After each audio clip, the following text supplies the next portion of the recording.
Everyone, welcome to the Lunenburg Conservation Commission meeting of February 19th, 2025. In accordance with the requirements of the Open Meetings Law, please be advised that this meeting is being audio and video recorded.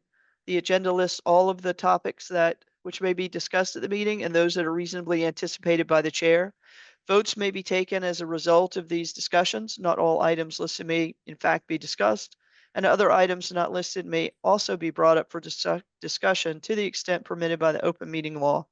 Please address all comments to the chair. This meeting of the Conservation Commission is being held by Zoom at the link provided in this notice. And for anybody who wants to join us from live streaming TV, the Zoom ID is 875-2621-4314. Again, the last four digits are 4314. So we will start out with a roll call. Jenny? Present. And Rich let me know he wasn't going to be able to be here tonight. Jeff? Present. Mike? Present. Chris? Present. And let me welcome Peter Stella. Peter? Present. Thank you.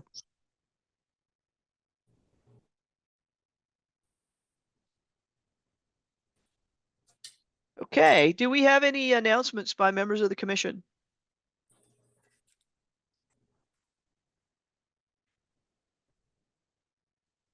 Do we have any comments from members of the public? And for the public, comments are limited to 3 minutes and they must pertain to subject matter under the direct jurisdiction of the Conservation Commission. Comments about current agenda topics are to be made during the comment period of that specific agenda item. And at any time when we're doing public comment, when I call on you, please start out by introducing yourself and stating your address. All comments are to be addressed to the chair, which is me. And for those of you that may be a little less familiar with the Zoom interface, there is a way via the React icon, either at the top or the bottom of your window, to raise your hand. And if for some reason you can't find the hand raise, if you use any reaction, I'll acknowledge you when the time comes. And if for some reason you can't find those reactions in your Zoom window, turn on your camera and wave at me. Or, if none of those work as a last resort, just let me know that you're waiting to be called upon, and I will get to you. And I'm not seeing any hands raised. So we will move along.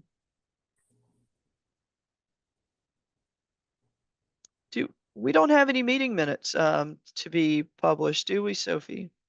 Or to be approved? No. Okay.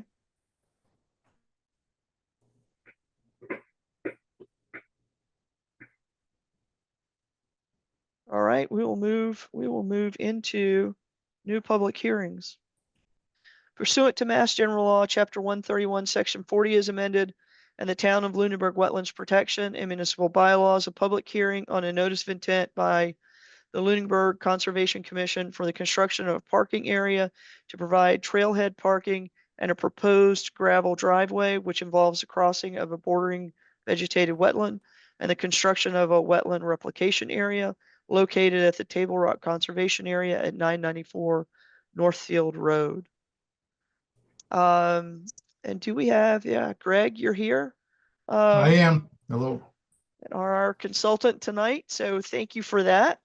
You bet. Why don't I allow you to share, and you can take the rest of the commissioners through the project. Okay, thank you. Bear with me one second.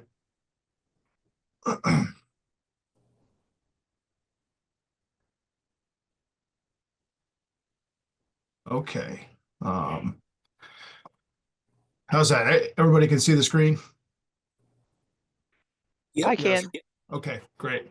So thank you for the introduction. My name is Greg Roy with Dillison Roy. And I am representing the Lunenburg Conservation Commission this evening. So I appreciate the opportunity to be here.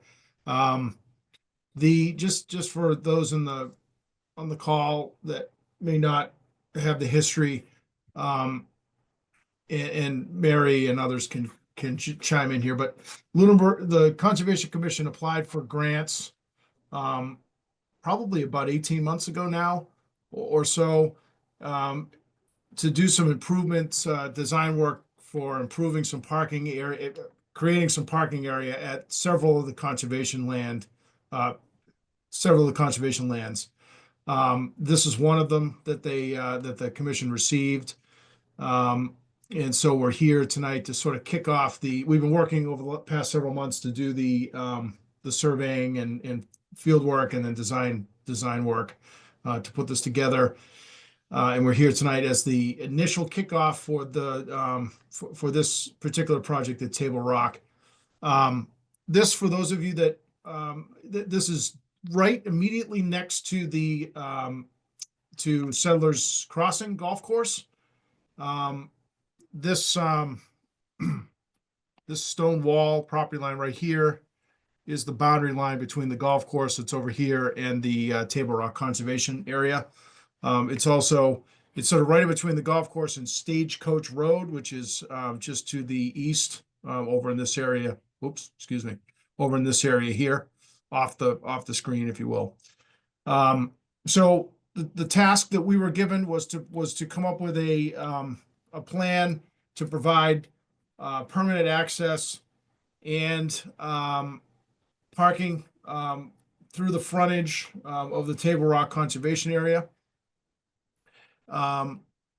This particular site is a bit difficult because we have a wetland system that cuts off it exists between the street and in the upland portion of the property.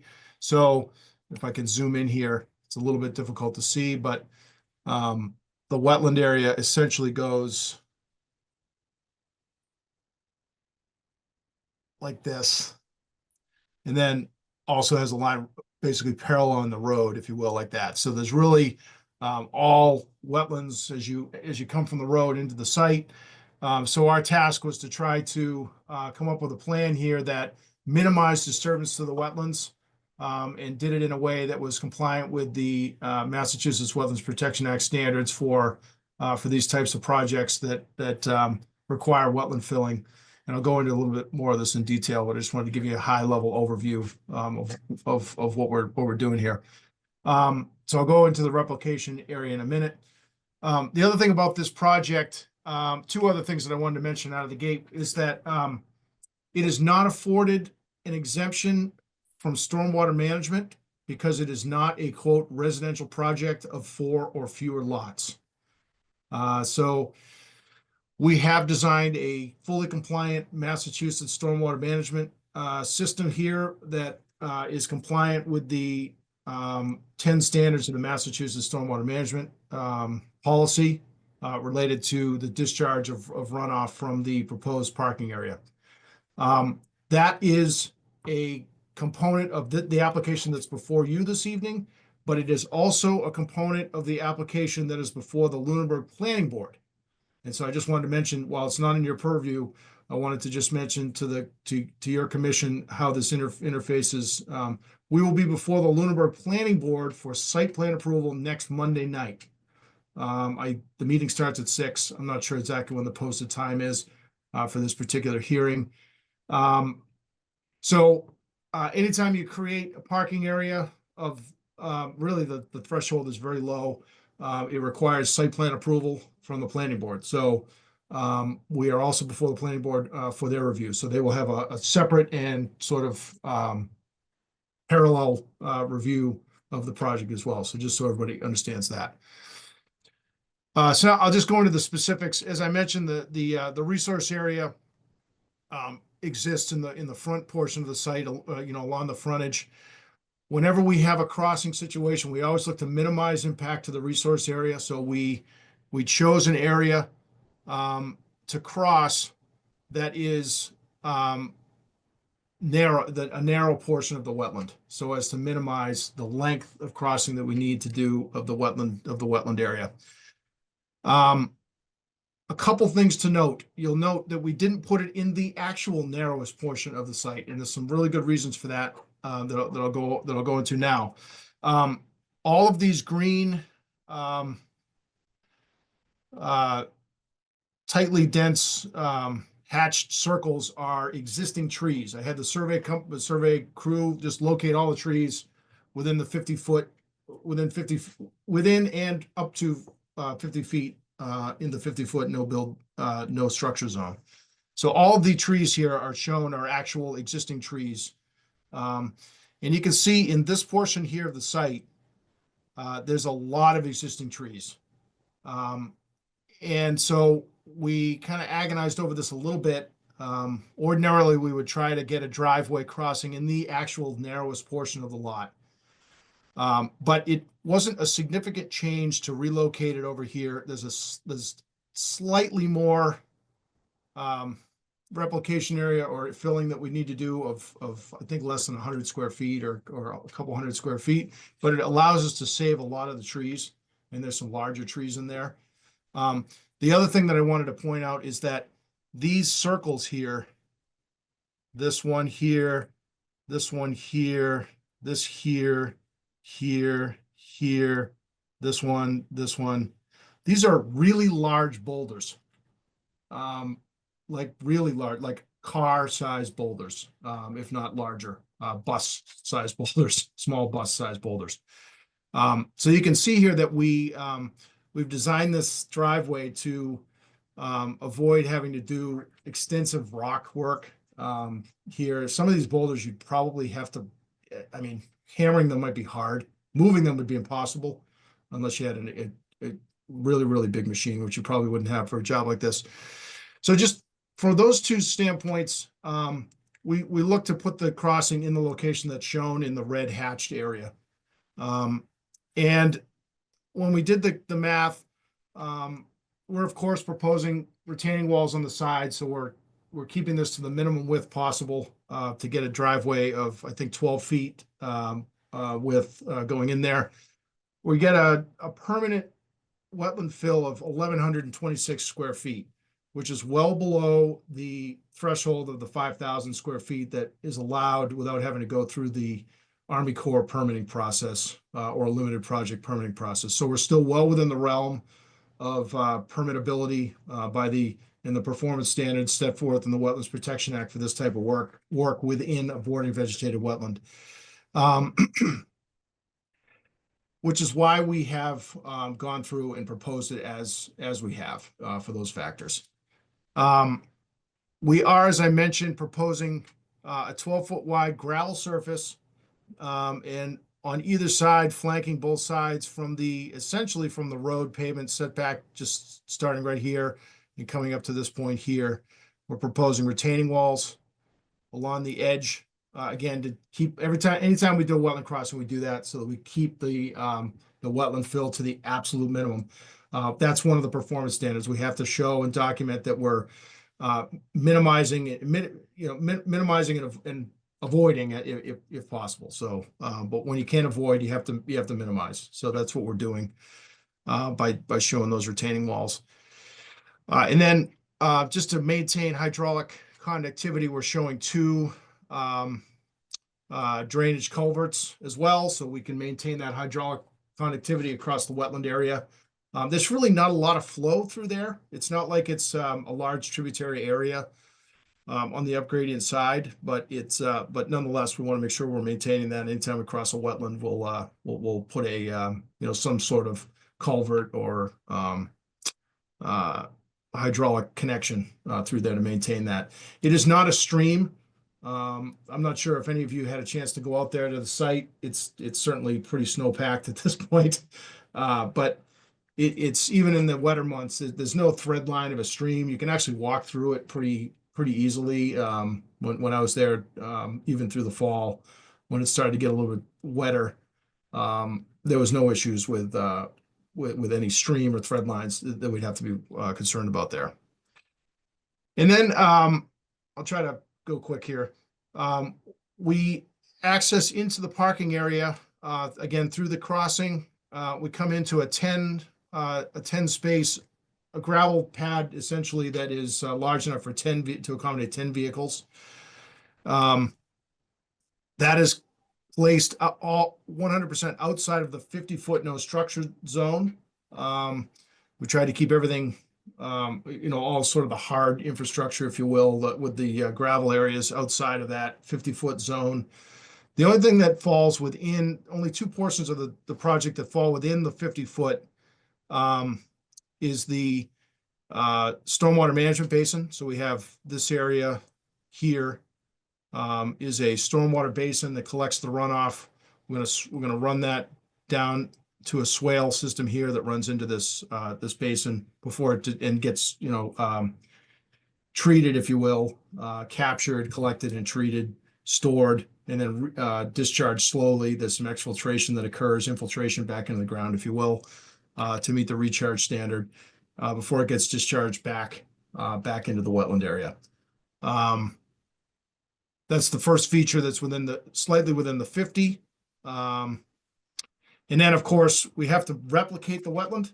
So one of the performance standards of the Wetlands Protection Act and your bylaw is that we have to propose wetland replication, because we have to build a constructed wetland area anytime we propose filling of a wetland area. So we are proposing that right in this location. And of course, that has to be adjacent to the wetland. It has to be connected hydraulically to the existing wetland area so that we can get the hydrology. So that has to be within the 30-foot, within your 30-foot no touch zone, just sort of by definition. So there's a few, we tried to pick an area that had the least amount of existing trees. There are a few, but we're proposing to save them. We're not proposing to take out the overstory. We're just going to put them on hummocks, if you will, and we're gonna do the grading around the existing trees with proposed plantings and vegetation, overseeding, and we have specifications on the second sheet that document compliance with the Massachusetts replication standards. I know I'm throwing a lot at you, but there's a whole guidance document for how wetland replication areas are designed and constructed and monitored, and we have all of the notes associated and specifications associated with that on the second page. We're replicating at a 1.5 to 1 ratio, so we're constructing 1.5 times the amount, a little bit more actually, 1.5 times the amount that we're proposing to fill. And the rationale there is that the performance standard of the Wetlands Protection Act is 1-to-1. You have to document after 2 growing seasons that you have at least 1-to-1 that you've successfully created an area that has vegetation established in the amount that you filled, at least 100% of the amount that you filled. We always do more because sometimes you have trouble on the fringes and things, so that if you have a few areas that have trouble taking, or at least don't meet that in the first 2 years, that you will meet the performance standard of the 1-to-1 standard. So I have said a lot. I guess I'll just leave it with, we do not have a file number from DP on this. So we are awaiting comments, file number and probably some comments whenever we have a wetland fill type situation. We will typically get some comments from them on that. But I thought, it would be a good opportunity to at least introduce it to you and get any initial questions that you might have.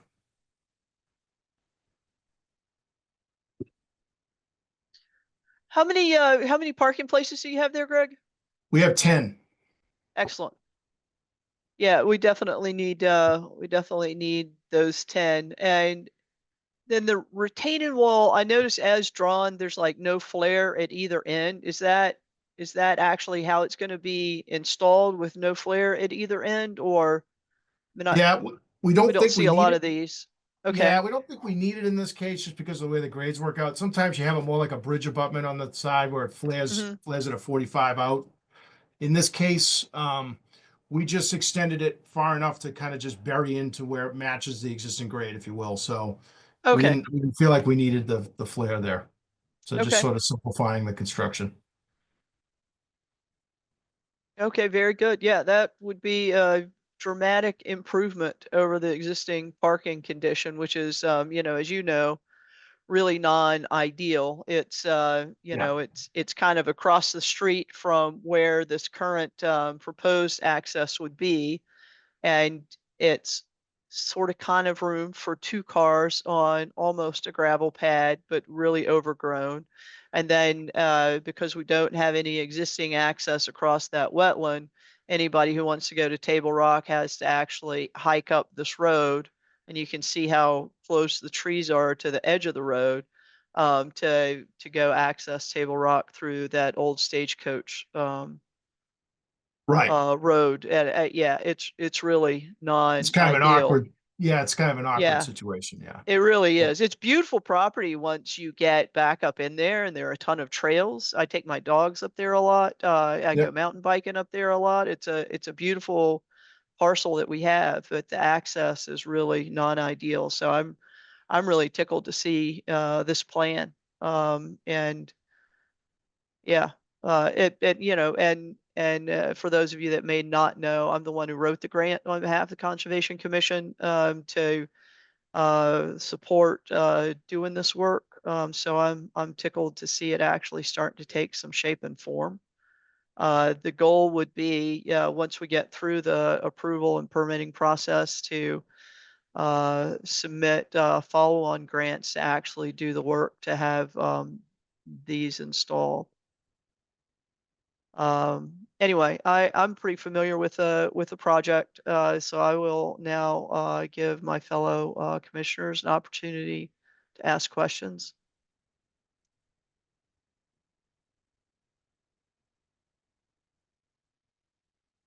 Jeff? Yeah, Greg, just a question. Would it make more sense to put that, I guess, reclaimed area somewhere where it's outside the 30 from where you're gonna be doing construction? Because, I mean, I'm assuming this is gonna be plowed, so a lot of that debris and stuff from the gravel going across that will actually be thrown into that replicated wetland area. So, do you know what I mean? It just doesn't seem to make sense to put it that close to the area that's gonna be disturbed. Wouldn't you want that at least 30 feet from that? Well, we could look to move, so you're saying kind of creating more of a gap between the driveway and the edge of the replication area? Yeah, because Yeah. I mean, I think that's gonna somehow, it's probably 20 feet into that may get destroyed with, plowing over the years and runoff and whatnot. I mean, it's just my thought that, why are we putting a wetland replication area that's essentially abutting the area So, no, it's a good, and it's a a good, it's a structure? good concern. Truthfully, I didn't think about the plowing concern. Typically, we try to keep it as close to the area that we're disturbing as possible, just to minimize the overall disturbance. So, we're gonna have to get in there with machines and, do some, minor, but we'll have to do some grading. We have to amend the soil. We have to do the planting. So you got to get in there. And so if we were to put it, more remote, you just input more disturbance in that 30-foot no, in that first 30-foot no touch zone. We have to put it in the 30-foot no touch because it has to be connected to the wetland area. Yeah, So I Greg, understand that, but yeah, yeah, I was thinking that, like right now you kind of have it in the northwest quadrant. I think Jeff was kind of maybe proposing maybe it would be in the northeast quadrant. I don't know if that's possible given the boulders and trees of You mean that section. like over here? Well, no, I think the other side. So on the other side of your erosion barrier. Yeah, that of course would change the Oh, erosion barrier, but kind of like there. over there? Was that possible? Yeah, it is. It's just that, you're just gonna have to go farther to get there. But it's certainly, I'm working for you. Yeah. You're the approval authority, but you're also my client, so Yeah. How far is we can that look at, we can look at. from the Stagecoach Road area? Do you know Um, offhand? I'd have to get back to you on that. I'm not exactly sure how Yeah, and far that is. I haven't been out there since it was no snow on the ground, so I don't know Right. from memory either. Right. But I mean, from a construction purpose, if it was shorter to come in from Stagecoach Road, that also might be an opportunity. Could be. Yeah. Could be. Yeah. We'll look Yeah. at it. We'll look at I that. think I think that's a good suggestion, Jeff, because you're right, the gravel and the plowing would actually end that's a up good, dropping debris in there. yeah, that's a good comment. You're right. Yeah. So thank you for that, Jeff. Any other questions or comments from members of the commission? How about northeast of down along Northfield Road? Couldn't you use that area that is like close to the road, right where your cursor is, like that little triangle? Yeah, it's actually wet there, Peter. We just didn't extend the wet flags, but these wet flags keep going like that. So that's actually part of the wet. Wetlands. It's just not marked. This little That hashes yeah. were marked, but all right. Yeah, we stopped the last wetland flag that we hung was right here because we knew we were going to be crossing in this portion, so we didn't define that edge, but it does. That is actually wetland already then. Yeah, it is. Yeah, All right. unfortunately. Yeah, as I recall, that area kind of goes almost up to that stone wall that is the separation between the property and the old Stagecoach Road. Yeah, it does. And again, we didn't, the wetland widened out over there, so we didn't really focus on detailing it too much because we knew that wasn't gonna be the ideal spot to cross. Sure. Thank you for those comments, Peter. Jeff, you have your hand raised again? Yeah, I mean, is there a situation where you could get a variance to not have to have stormwater? Like a retention Nope. basin or no, so that's a Nope. must. Deep. Okay. If 'Cause we, it just if we- seems like that spot Yeah. would be kind of perfect to put it like right in that if we were to push that parking lot a little further east, but yeah. Yeah, we'd love to, but you're gonna have to do it, unfortunately.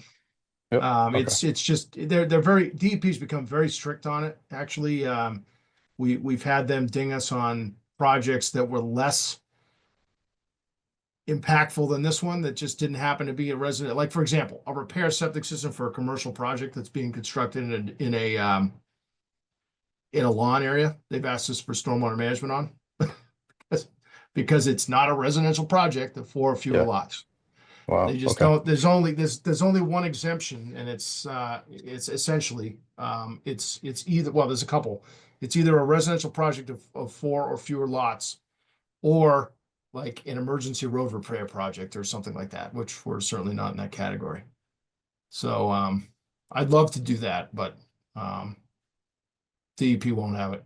And it's just the regulations aren't written that way, unfortunately. Any other questions or comments from members of the commission? And if not, do we have questions or comments from members of the public? I see Caitlin. Would you state your name and address? Hi, my name's Caitlin Weiner. I'm the property owner of 939 Northfield Road. Very good. So I'm just curious in relation to where the current small gravel area is that's directly to the left of my driveway. Where is that in relation to this map? Good question. So you're talking about the current area on the south side of the current parking area on the south side of Northfield Road? Correct, where there's the small sign out that's Yeah. visible from the road. Yeah. Essentially right across the street. I think I can show that next time I come in. I apologize. I should probably have had that on there, but essentially right across the street, probably a little bit closer to the golf course than where the actual sign is. Okay. If my memory serves me correctly, but it's pretty close to right across the street. Okay. And then my last question is where the existing area is now, where there's that 2-spot gravel across the street we have to walk across. Are you going to keep that existing area or is that going to be going away? But that actually is owned by and managed by the Parks Commission. So it's not under Lunenburg Conservation Commission care and control. I'm not aware that they have any plan to change that at all. Okay, just curious. Yeah. I didn't know if there was going to be like a crosswalk across the street from that area to this area. That's I guess what I was wondering. Yeah, no, there's not.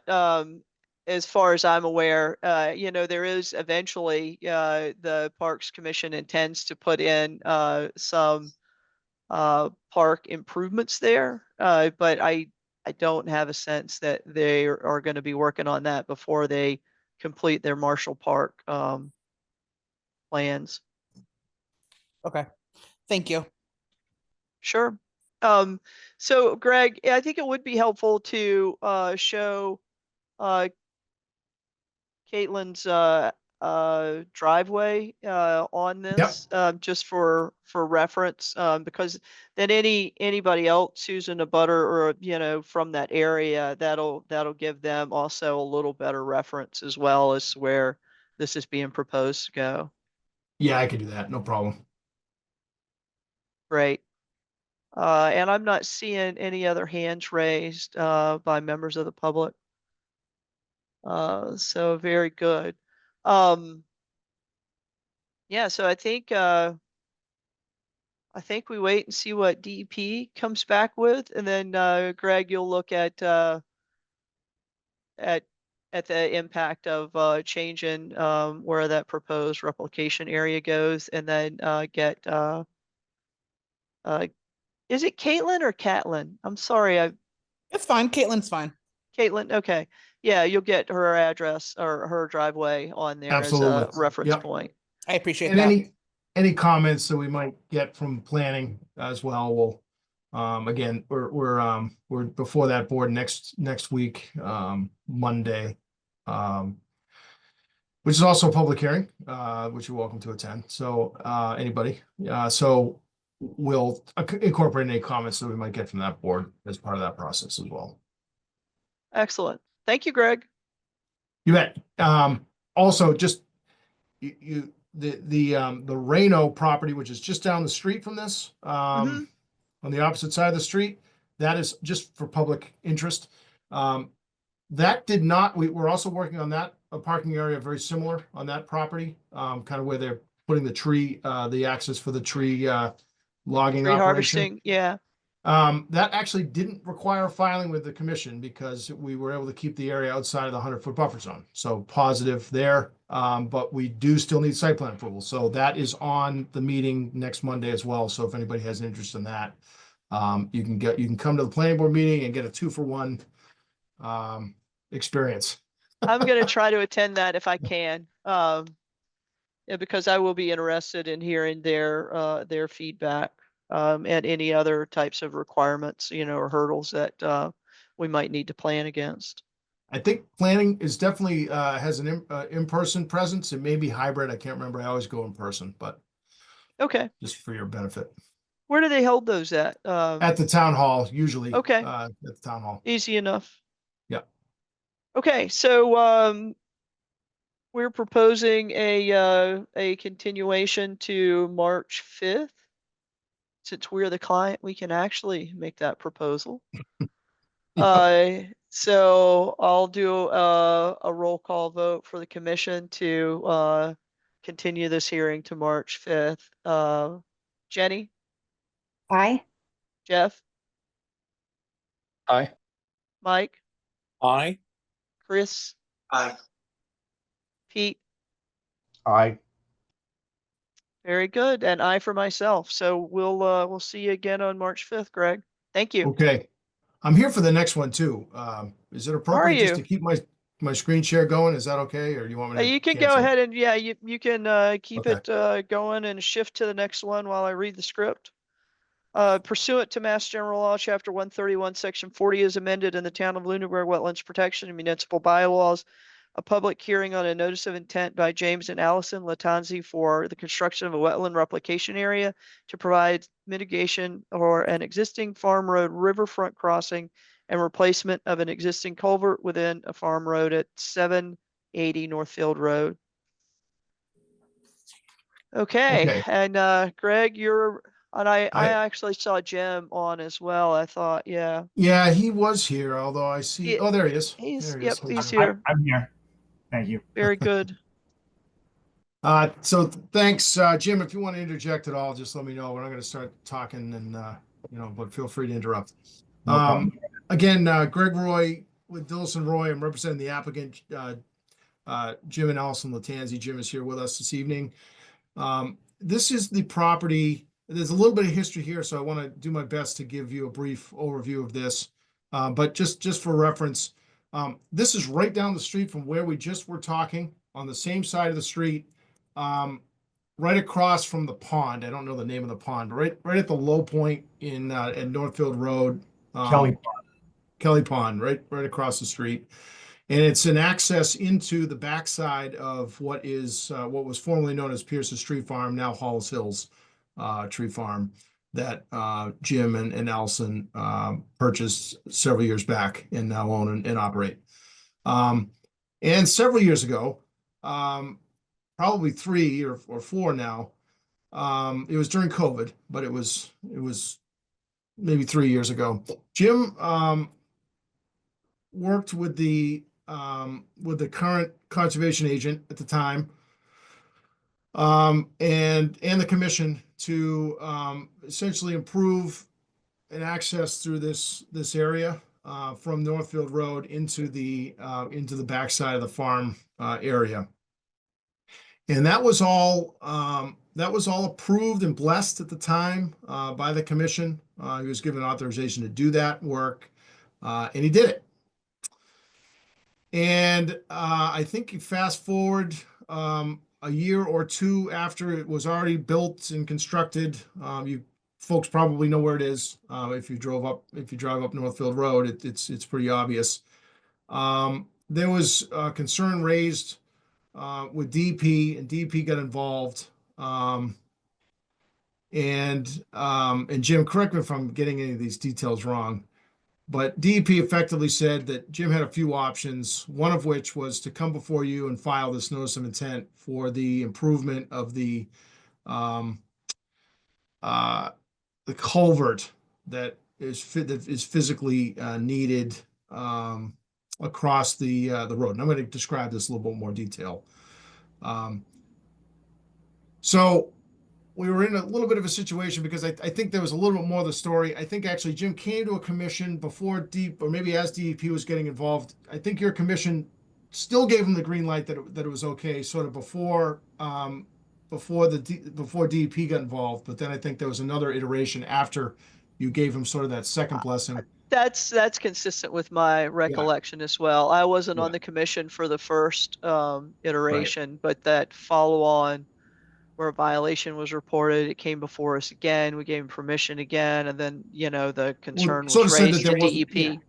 Sort of said that in your opinion, it wasn't a violation because he went through the proper process when he was constructing it, but then DEP got involved, and so here we are today, trying to kind of take a belt and suspenders approach to this, and permit it through the notice of intent process. So that's why we're here. The work, I just want to be very clear that the project's installed. The applicant, Jim, went through the process to do that with your commission, got the authorization, and thought we had everything behind us. But be that as it may, here we are. We're here to sort of put a belt and suspenders approach on this thing, and we filed the notice of intent with your commission. So I want to start with the overview here. Here is the existing, we did a survey of essentially an existing condition survey, if you will. This is Northfield Road down here at the bottom of your screen. This is the existing access road that was improved, a number of years back, and it comes in here and it goes across. This is the area that we have the wetland areas. And so highlighted in red is where we're proposing to do the, improvement to the culvert. And then we're also proposing a replication area right in this area, very similar to what we just showed you on the last filing. So now we have a zoomed in view. So we just sort of zoom in to this area. We are showing right in this area a new 30-inch corrugated plastic pipe that will be buried. So you have a natural bottom. So we oversized that pipe and pushing that down into the substrate there. So we have a natural channel, if you will, going through the bottom of the pipe. And then we're proposing a 2,000 square foot wetland replication area in this portion of the site, just to mitigate, again, we believe this was an existing crossing, but just to mitigate any concerns that might be existing with the, and it was pointed out that this is what we should do by DEP. Mitigate any concerns with any past filling that might have occurred. We're going to replicate that in this portion of the site right in here, which again is directly adjacent to the wetland area. It's in a spot where we think we'll do well from a grading standpoint, but we have a complete set of specifications and notes on how that's going to be planted and seeded in this case. In this case, we got some direct guidance from DEP on how they were looking to have this done. So we more or less went with their recommendations for seeding and restoring that area. So again, we do not have a DEP file number for this one either. So we understand that you won't be able to shut things down tonight, but we wanted to come before you just to introduce things and answer any questions that you might have. Jim, if you want to add anything, feel free. Yeah, no, I mean, you nailed it, Greg. Just pointing out that the existing 24-inch pipe that is there, that was originally an 18-inch pipe that we had then upsized. My last go around with conservation, whatever, a couple of years ago, I provided all the pictures and documentation because I took the approach on this that we were doing maintenance, and DEP agreed, we're allowed to fix a culvert pipe. We had upsized it at that point, but it wasn't quite to their standard, and that's why they suggested to upsize one more time to a 30-inch pipe because given some heavy rains that we'd had during the flooding there a couple of years ago, that there was the washout in the pipe was not at that point in the substrate. And I agree, it makes perfect sense. I have no contest to any of these issues. I'm happy to just get this done and over with as soon as we're approved and spring conditions allow. I'm happy to go ahead and do the work. Again, very, very simple in my opinion, but we're crossing T's and dotting I's, and that's why Greg's helping us through this. So appreciate it. Well, and Jim, as I recall, you've done everything that we've asked you to do every step along the way, and you've been very forthcoming, in answering all of our questions and being clear about what your intentions were, and then executing exactly to what you had stated. So I appreciate that as well. Thank you. I don't have, I guess the only question that I have is I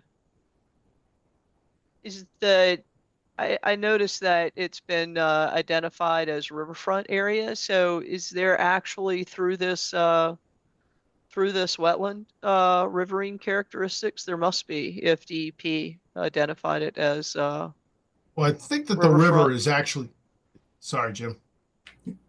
No, you're correct. The river is not the crossing. The river runs parallel to my access road, and we're outside of that 100-foot buffer zone. But the wetlands that we're going to replicate is within that 100-foot buffer zone. My road is not, but that's where it's attached to that, and that's the riverfront area. Yeah, the 200-foot riverfront area extends out to here. Okay. So, and why was it that DEP wanted you to do replication?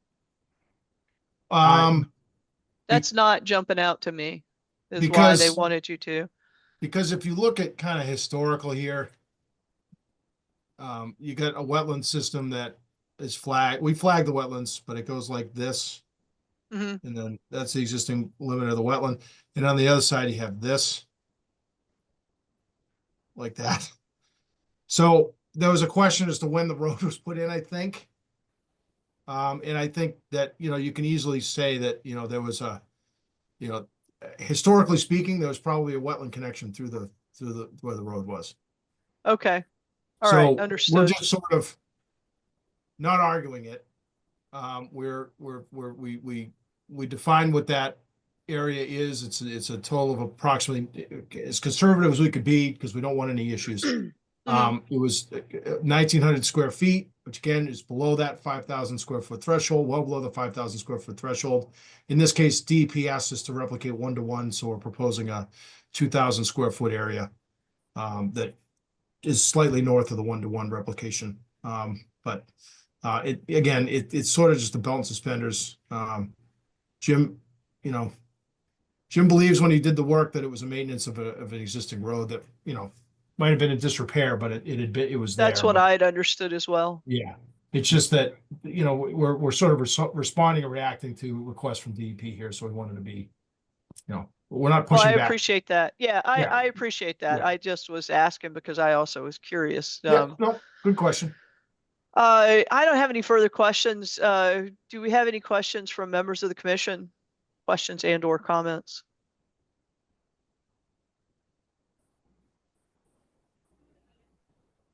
I'm not seeing any hands raised, so do we have any questions or comments from members of the public?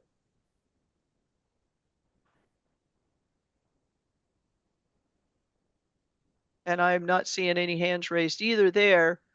I would not be looking for anything else in the plan as presented. So I'm not asking you to take away and go add anything, remove anything from this plan. I Okay.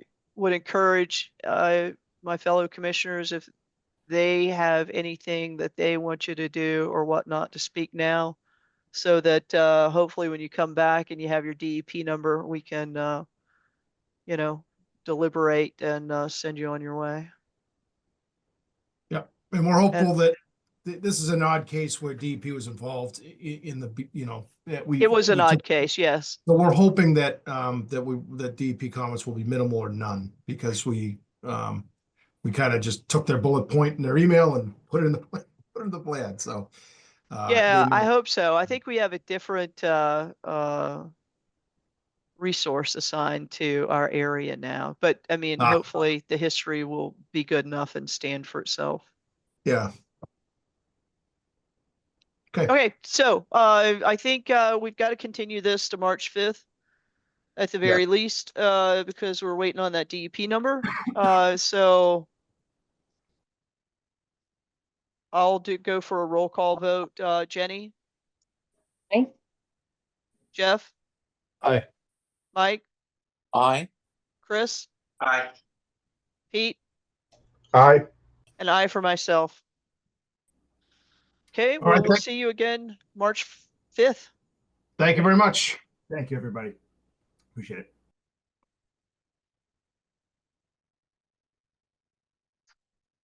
Very good. Moving along to continued public hearings. Pursuant to Mass General Law, Chapter 131, Section 40 is amended in the Town of Lunenburg Wetlands Protection and Municipal Bylaws. A public hearing on a notice of intent by Sally Tonoli, Luck, and Richard Tonoli, represented by Matt Morrow, for the replacement of one retaining wall, replacement of a section of walkway pavers, and the removal of 3 trees with replacement vegetation on the shore of Lake Shirley, located at 352 Sunset Lane. And do we have the applicants and or the representative here with us tonight? Good evening, Madam Chair, Matt Morrow, representing the applicants present this evening. I don't see my clients listed on the Zoom, unless there was. Thought I had seen them, but I don't see them now, so maybe I just misread the names. Very good, Matt. Am I You- able? I'm Go sorry. ahead. Am I able to share my screen? Yes.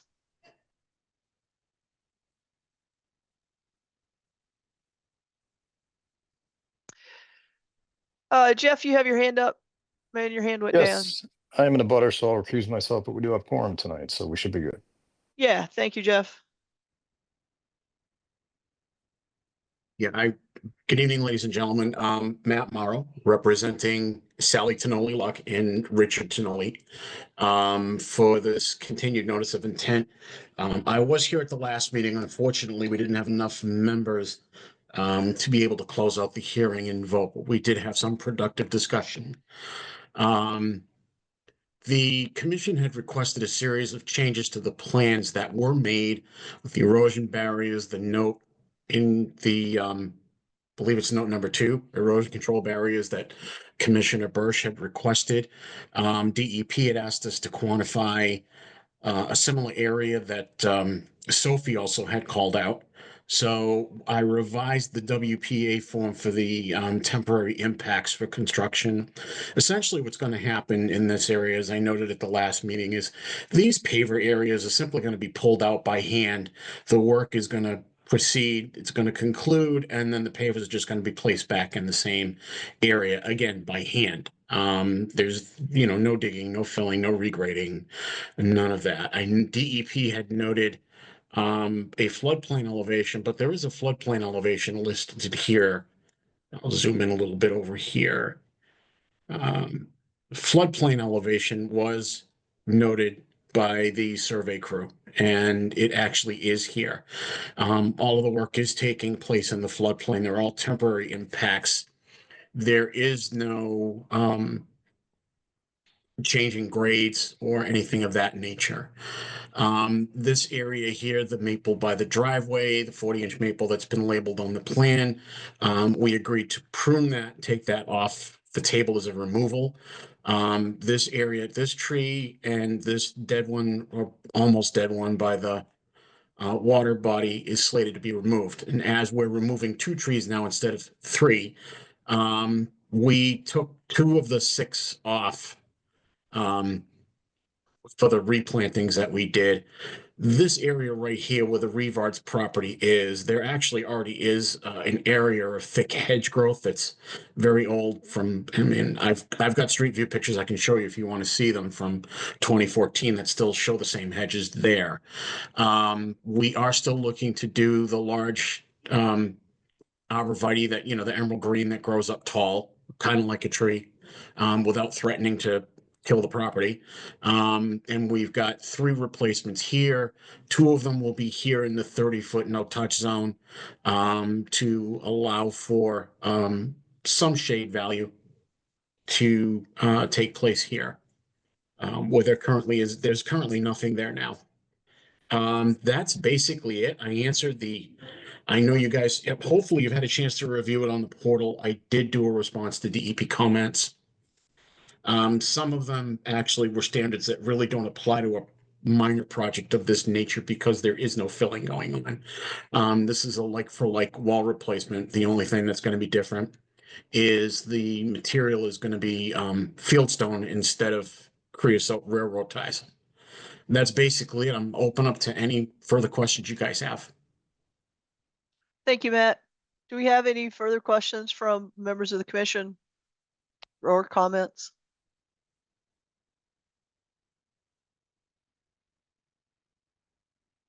This addressed all of the concerns that I had from the first hearing.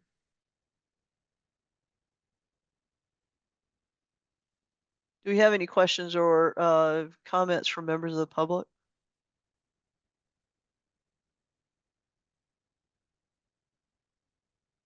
Jeff, Matt, do you know how this is going to take place? If they're going to they're going to use a little mini excavator, I would assume. Are they going to keep it up on the property side, or are they going to bring it down onto the lake bed itself? He wouldn't.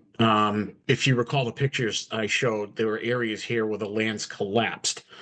So he'll have to even that out, pull that back after after these things are hand pulled. He'll pull this back and then put some back gravel in it to allow for drainage, but he's not putting anything down here. Okay. It's Brett Ramsden that's going to be doing the work, and everything he normally does, as you guys have seen, he does by hand. So. Okay, so no equipment on the beach, I guess. That was my question. Okay. oh, when I guess one question I do have, and I know it was asked at the first meeting, but I've forgotten. When would you start this? Is the plan as soon as possible? So during this drawdown season, if the approvals come in soon enough. That's correct. Okay. Okay, so I think we would be looking for this to happen only during the drawdown period.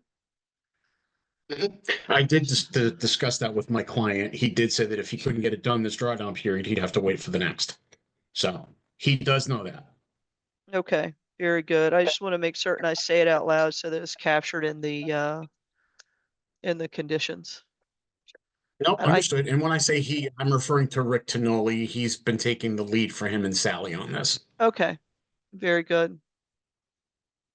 So I think I'm looking for a motion to approve with standard order of conditions and to ensure that the work is only done during the drawdown period.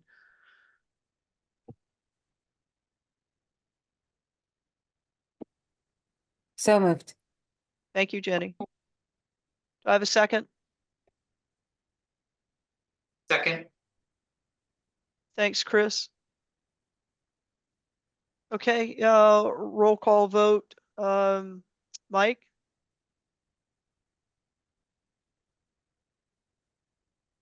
Oh, Mike got bumped out. I didn't notice.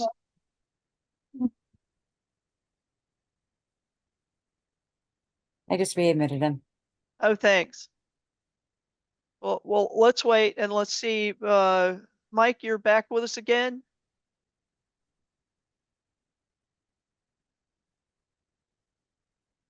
And I don't even see his microphone. Let me take a second.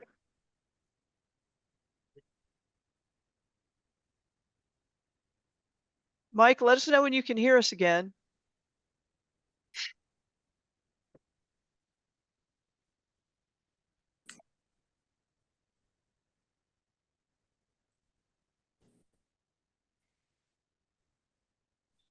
I wonder if that means he's having a storm down in his lovely winter sanctuary. I'm Oh, playing North Carolina no. right now. We had an ice storm. I know the past few years my mom was alive and down there. She had worse weather than I did. A little bit jealous. We lost Mike again. Let's see. 2, 3, 4. We still have Back. 4. He's back. Mike, let us know when you can hear us. Well, that's something. I keep seeing his camera come up as not on. I mean, I don't see his microphone coming up.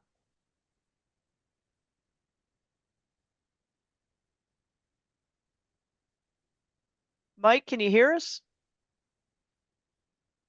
Here. You're there? Yes. Yeah, you are. Yes,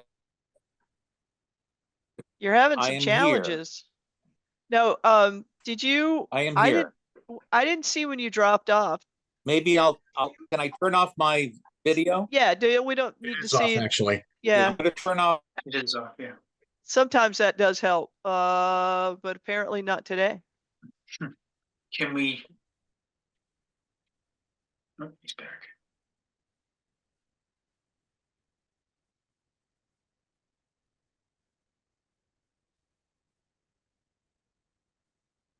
Stop the perhaps you'll get better. The audio is horrible. It's still breaking up a lot.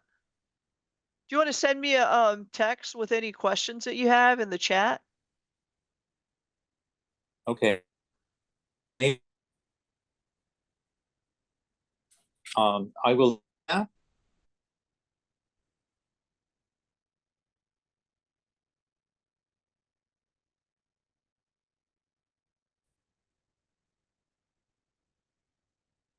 And Mike, while you're working on that, we did have a motion to approve with a standard order of conditions and also a limitation that the work would only be done during the drawdown period. But when I went to get a vote, I saw that you had dropped, so we wanted to make certain you had an opportunity to ask questions.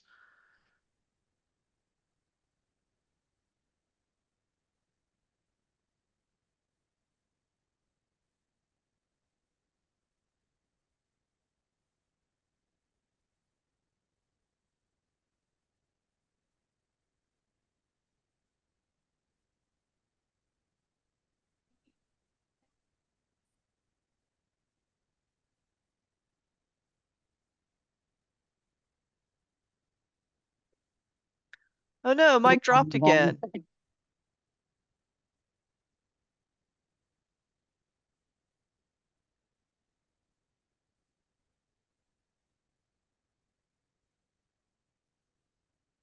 He's just came in on his phone. Oh, did he? Yeah, Okay. I think. Mike, can you hear us now? Have to unmute his phone. Yeah, I think you're muted, Mike. If that's you.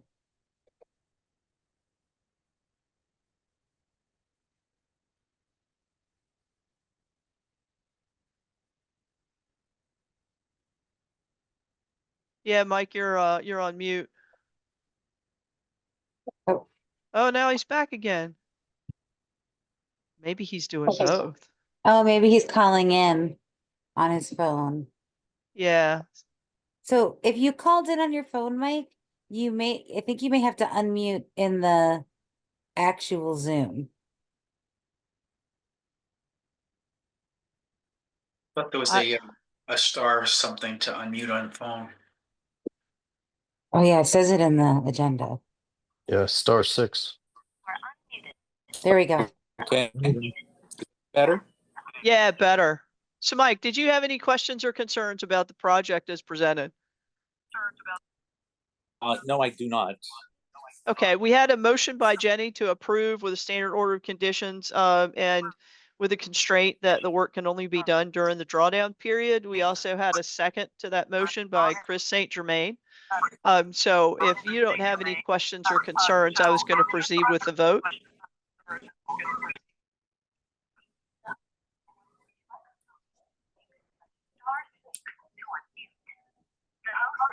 Okay, I think I'll proceed with the vote.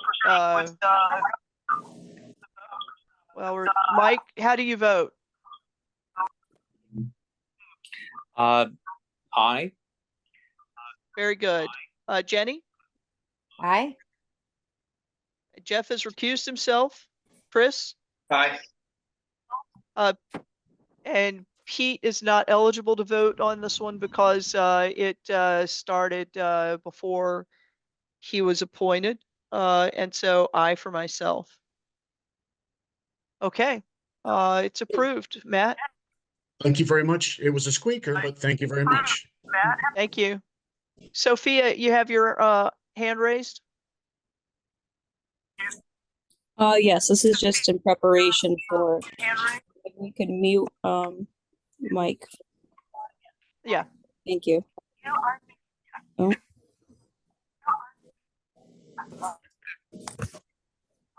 So Mike, I think that you have sound coming out of two places and they're talking to each other through your phone and your laptop. So if you could turn the sound off on one of them.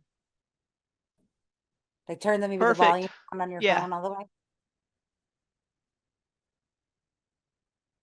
Okay, Sophia. I just wanted to let you know 390 Howard Street asked for a continuance before you read that. Very good. Thank you for that. To March 5th. To March 5th.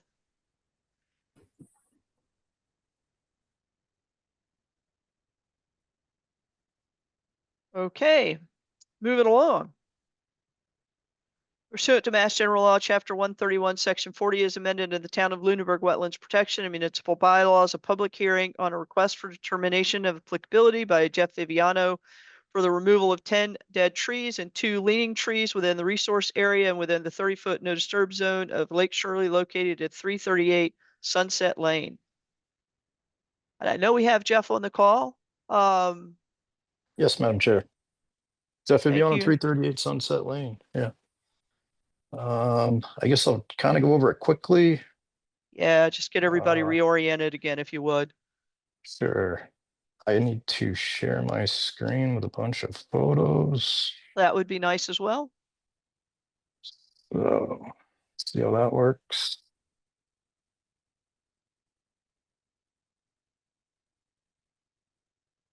Okay, can we see that? Yes. Okay, so to bring you through it, these 2 leaning trees, there's the big one kind of right there, and then there's one behind it. It's kind of leaning at the shoreline as well. This is the area that we swim at, so there's a danger for the swimmers. We talked about those.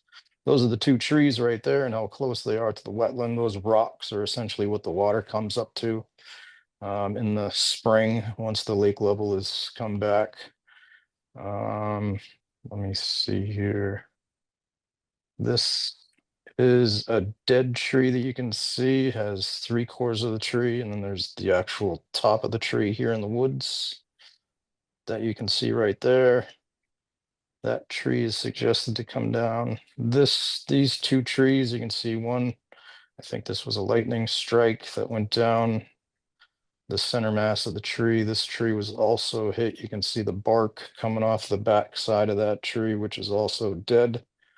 That's kind of in the center of the peninsula. This is a leaning tree that goes out into the water. When the water does come up, well, this is not really drawn down too much, maybe about 1.5 feet. But you can see kind of where the tree is dead on the bottom. That's, so the water does come up another couple of feet. This tree is fallen and it's actually sitting on like a couple of branches as like stilts. Looking to get rid of that one. This tree was struck by lightning, all the bark came off. That tree, this tree was also struck by lightning, and the one that adjoins it is dying as well. That's out at the tip of the peninsula. So these are the dead pine trees. There's 1, 2, 3, 4, 5, 6, 7. And then there's the 8, the one that was 3/4 of the way up, it broke off and fell recently. This is that tree that's like 3/4 of the way up, and it's the top of it is kind of dead over to the right that you can't see. This is another tree that's obviously dead, and it looks like it's going to fall over very soon. This is another tree that's dead, and you can see it's got a lot of, woodpecker action in it, and that tree will be coming down. If not this season, next season for sure. This is another dead tree. Woodpecker action in it. If it doesn't come down this season, it will in the next couple.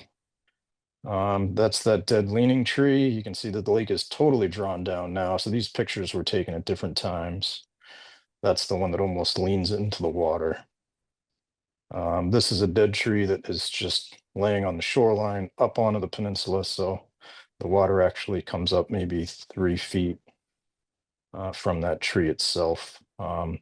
Luckily, it wasn't like a big root ball that kind of came up with it. That is that dead leaning tree that I just showed you. And that root ball, we're looking to get rid of that. You can see it's pretty vegetated in here. There's a lot of smaller trees that are sprouting up, with that sunlight coming through now. So with the in-kind replacements, sorry if I'm scrolling through this and giving you a headache, but so this is that red block to the north, that's the tree that's leaning, that is almost into the water, but it is still alive. So I propose to plant one probably maybe 6 or 8 feet from the shoreline, so we don't have that same problem of it kind of getting deteriorated in the root ball, getting eroded out. These two other red blocks are those two pines that are leaning by the swim area, and they're both 8 to 20 inches. So there'll be 4 replantings for those. So there's 2 right behind it that I planted years ago, knowing that I was going to be taking these 2 trees down because every year they just lean another 5, 6 degrees. And I was just kind of looking into the future and trying to get that shoreline stabilized once these root balls kind of rot out. And then to the bottom here, there'll be 2 more red pines planted. The only reason why I chose red pines is because I'm taking 3 red pines. So I'm going to plant 5 in its place, and hopefully 3 of them survive. These 2 are actually doing really well. So they're definitely going to make it. They're probably, one of them is probably 16 feet tall, and the other one is probably about 12. So they're actually going really nice. So these will be replanted on the bottom, and then I'll put another one up there on the north side. And that's about it. So what are the total number of trees that you're proposing to take out, Jeff? 3. So, 3 well, live 2 trees and well, how I many guess if you dead ones? call, there's, well, I was kind of assuming that that one that was almost into the water was just about dead, but that's up to you. So in my opinion, it's 2. Okay, 2 live trees. Yeah, 2 live trees and 5 replantings. 2 of them have already taken well and are Okay, rooted and growing. And then I'll put 2 more red pines on the south side and then another red pine by that one that stretches probably, I'd say about 40 feet into the like into the water, like people running into it with jet skis and stuff. yeah, and then the dead trees that you were proposing to take down, how many of those? There's 10. 10. Well, including that one that's leaning into the water. So 12 in total, 10 dead, 2 live. Okay, And this would all be done while the lake is frozen, just to get, these are going to have to be fallen, and they're probably going to fall onto the lake bed itself. So I'm not going to do it during the summer, obviously, to clean up all that debris out of the water would just be crazy. So yeah, hopefully when the ice, I'm hoping to get it done maybe Monday, but the ice is pretty thick right now. It just depends on how much more snow we get by then. So if not this year, then I'll probably wait until next year if the ice does start to melt and I can't get somebody in there to cut them this year. hopefully it stays frozen just a little bit longer. Yeah, for the snowmobilers, right? That's right. Right. Yeah, okay, I think I'm clear on this. Do we have any questions from other members of the commission? Questions and or comments? Yes, Sophia.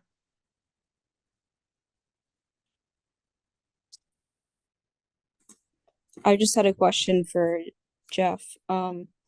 Previously you expressed concern about the dead trees or unhealthy trees and your family, and I was just wondering about why you would want the tree that is already fallen removed, that is within the resource area. I mean, kids, my granddaughter, her friends, and hopefully more grandkids in the future, they go walking out on the peninsula quite often. And I just don't want them climbing over that. And some of the branches are pretty sharp that have broken off. And it's just a danger to them. So if they were to climb over that for some reason, and I mean, it's not a huge lot. It's 0.95 acres, and we pay almost $15,000 in real estate taxes, and I think that we should be able to use it. And if there's dead trees that are going to be an issue with kids walking out there, in my opinion, they need to be removed. It's not like we have 20 acres here. Thank you, Jeff. Any other questions from members of the commission?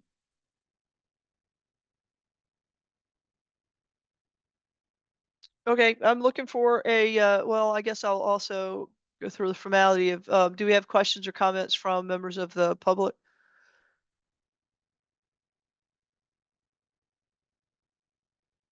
And I'm not seeing any. Okay, I think I'm looking for a motion.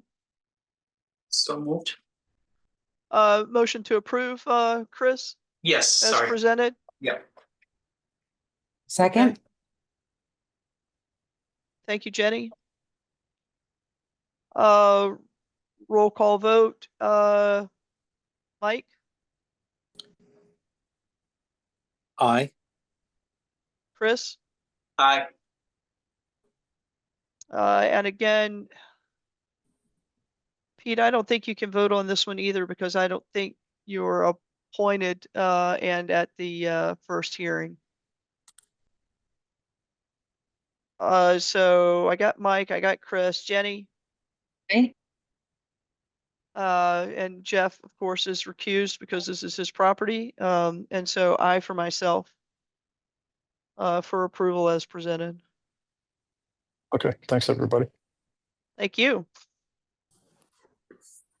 Sophia.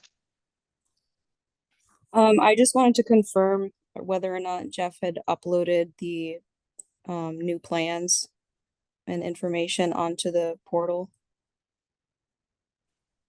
Yes, that plan that I just showed you, I uploaded this afternoon, so it should be on the portal as Okay, an thank you. attachment. Yep. That's all. Thank you. Alrighty, so we have a few others that are continued to the 5th. Okay, I think that that concludes the public hearings. Now we need to move into, it looks like, violations. And Sophia, the people for 48 Meadow Lane, are they on? Yes, it appears so. Okay, so possibly Deb and I think Hello, that's the can you only hear me? one I see. Oh, so Can do you we hear have me? yeah, could you identify yourself? I'm Jim Lavasser. I'm using Deb's computer. Okay. No problem with that. And you reside at 48 Meadow Lane? No, I'm at 34 Meadow Lane. The issue is on the back side of my property. Okay, so Jim, you are at 34 Meadow Lane. Okay. So Sophia, why don't you give us an overview of the concern here? I believe there was on, let's see, 48 Meadow Lane. There was a concern on that property that was brought to me a little while ago. And I did some investigating just purely on with corresponding with the resident of 48 Meadow Lane, as well as looking at some satellite imagery, and noticed that there appears to be vegetation removal throughout different seasons throughout the year within the buffer zone and possibly within the resource area or very, very close to it, just going by satellite imagery. Okay. And then there appeared to be possibly stockpiling of some sort. It looked like inorganic materials. So nothing that was, it's hard to tell from imagery. So my attempt was to go out and check on the property, but it's New England and was not able to confirm in person. Okay. Okay, thank you. All right, so then Jim, is any of that stockpiled material there yours? What do you mean by stockpiled material? I'm trying to figure out what it is you're talking about. I mean, I have a four-wheeler parked back there. What do you mean by stockpile? What is that you're talking about? Sophia, do you actually have photos of the material that you're talking about? I do. I have to locate them, but I do.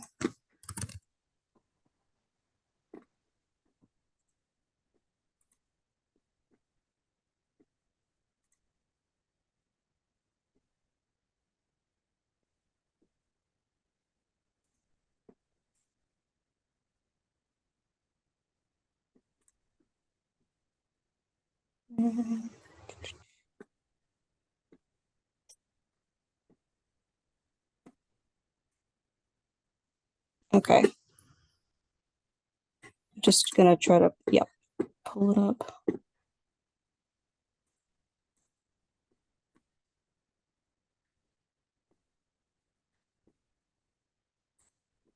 And can I just go Should ahead be able and to share, yeah.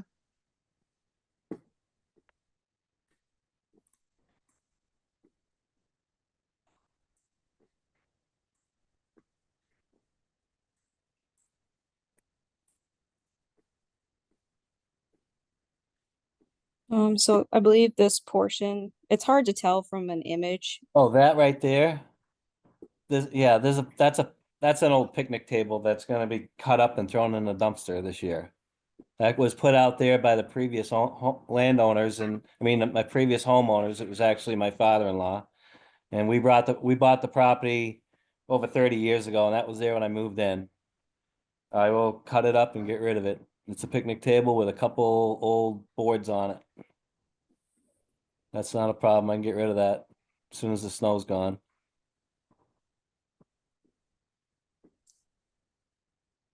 And then on closer examination, it appears to be like it might have been a Christmas tree or something of that nature right here. And then I'm not sure, maybe a barrel over here or a That's a metallic ti- object. that's a tire rim from a fire pit. I can get rid of that, no problem.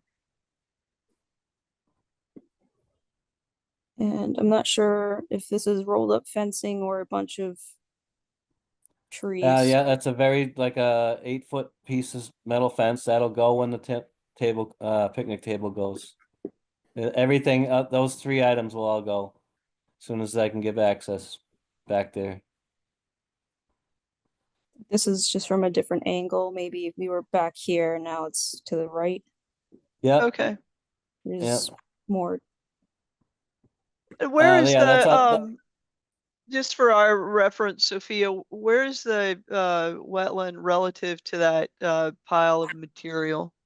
I'm not certain because I haven't been physically on site. Oh, okay.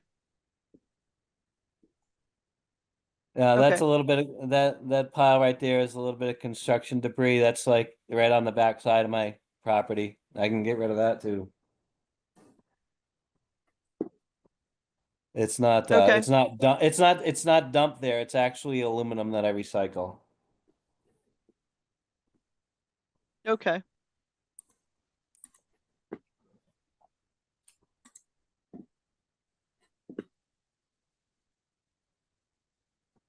And Sophia, is there other material there that needs to be removed? Not that I'm aware of. No, that's it. Everything you showed is what's there. Okay. All right, so Jim, you know, you can't do it in this snow. I mean, it's not reasonable to go out and do it while everything's frozen and whatnot. Yep.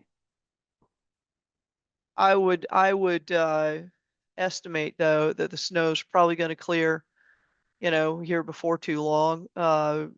Would it be reasonable for Sophia to go back out there 30 days after the snow clears? Would that give you enough time?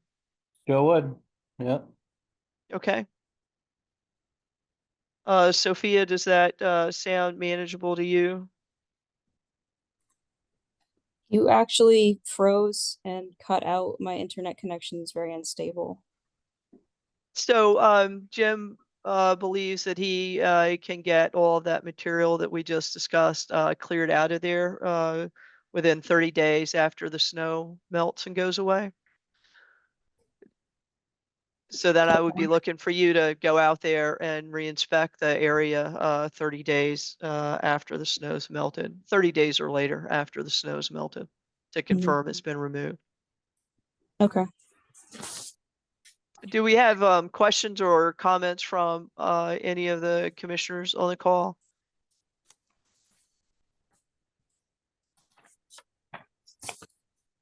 Okay, we'll just follow this until Sophia gets back out there again, 30 days or more after the snow's melted. Will I be notified? of that visit, just so that I can be there? Sophia, you can notify, do you have, I Jim's don't have their contact contact. information? No. Okay, All right. I'll make sure you get that. I can either, I'll just swing up to the, your office, Sophia, and just write it down and hand it to you so you can get a hold of me whenever you need to. yep, Okay. that All works. right. Thank you. No problem. All right, thank you. All right, thank you. Sophia, do we have any more updates, on any other violations?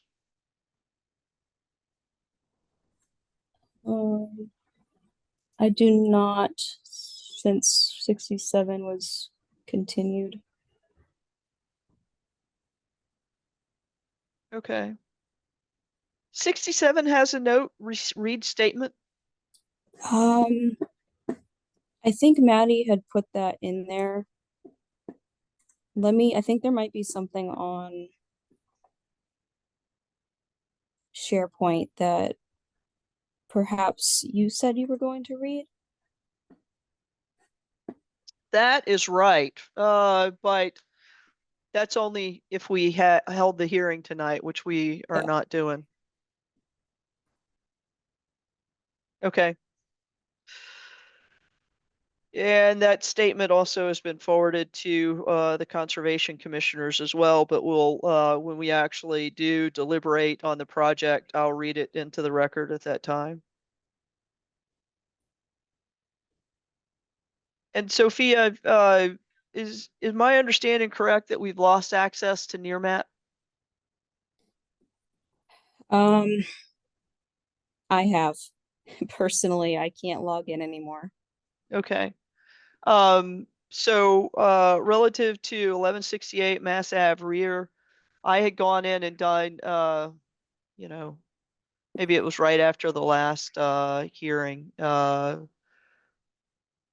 done near map screen captures of, whatever near map had in their history, archive history, 5 years or 6 years or whatnot, of that parcel, and particularly the wetlands going through that parcel where it appears that work has been done.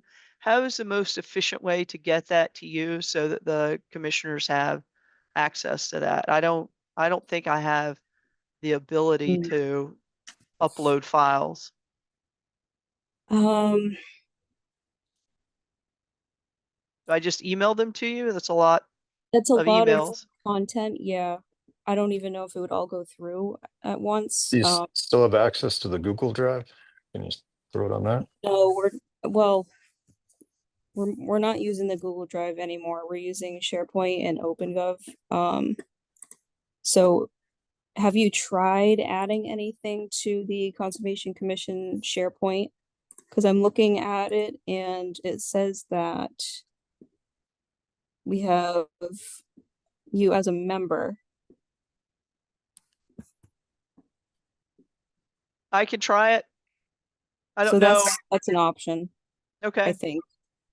Try that, and then if that doesn't work, let me know, and then we'll find another way. Okay. At one point, we talked about making a folder available for Jenny to upload photos from the site walks. Yeah, so those can go as attachments, or I'm sorry, not attachments. They can be uploaded into OpenGov directly. But since I don't believe 11. So Jenny can upload 68 those to OpenGov directly? Yes, but since 1168 isn't it's a violation, it's not a permitting, a different type of permitting. So we don't have a record in OpenGov for that. Jenny?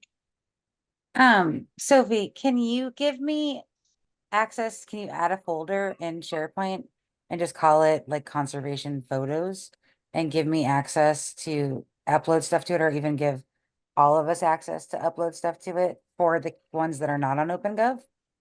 Just Yeah, so I we can can do give them that. to you and then you could put them in a folder, or we can even get them on OpenGov if we, maybe 1168 should be on OpenGov so we can track it. It's a different type of filing. It's a violation and we have to pay extra for that type of permitting in OpenGov. So our option is SharePoint. So I can set up Okay. something to, we can drop photos into SharePoint. Okay. Great. Okay, yeah, that would be good.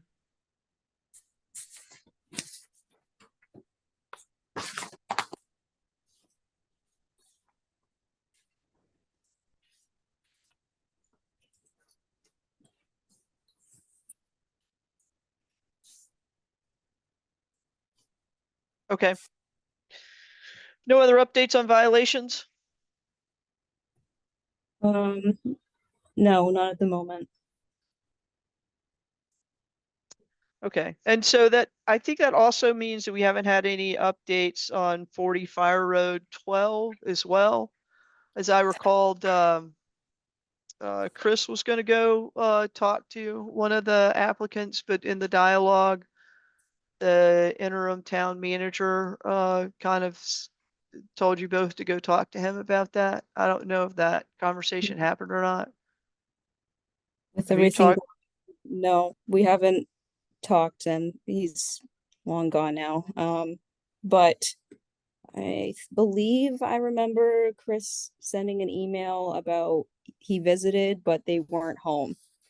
And Okay, that was, I think, last week. oh, okay. All right, cool. All right, then we'll move along to new business. So to the commissioners, I sent you an email tonight. Town council has actually asked us and the select board to convene an emergency executive session regarding 950 Chase Road, which is a encroachment conversation. We had a executive session before. Council approached the homeowners. They have come back with a proposal to rectify the encroachment, and we need to, we would go through the details with town council and with the select board also in the dialogue. And we don't talk about things that might go to litigation in open session because we don't want to put the town at disadvantage, which is why all dialogue would need to happen in the executive session. It looks like Caesar, the select board chair, has been able to get the select board to agree that they can meet on Monday or Tuesday potentially. He didn't give me a time. Did he give me a time? 6 p.m. Monday or Tuesday at 6 p.m. Would our commissioners be available? Could you be available on either of those days at 6 p.m.? If anybody's not able to be available at that time on Monday or Tuesday, raise your hand.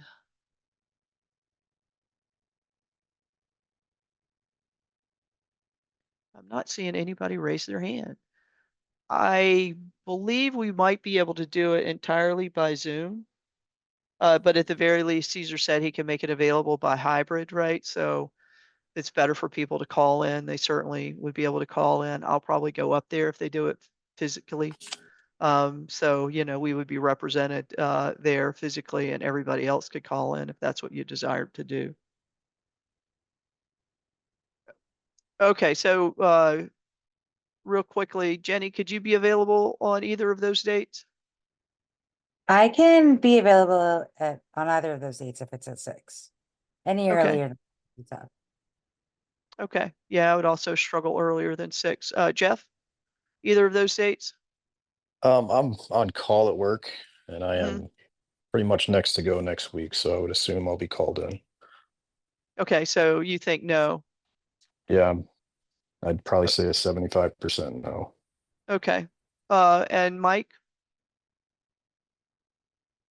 Monday or Tuesday at 6 PM. Would you be able to call into an executive joint meeting?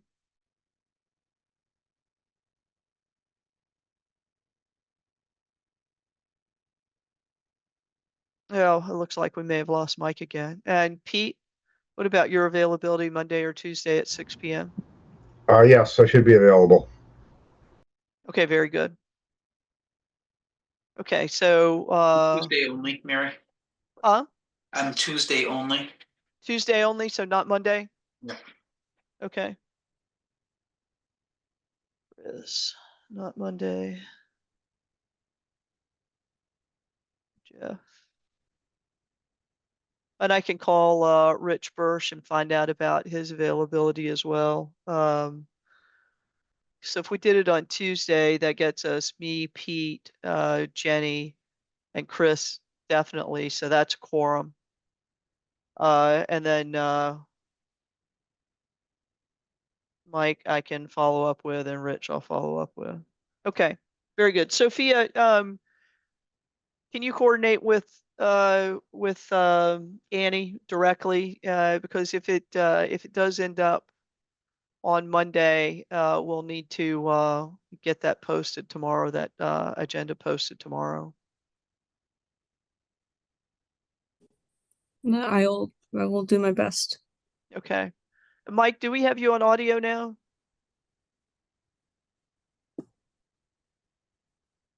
I don't hear you, so I guess that's no.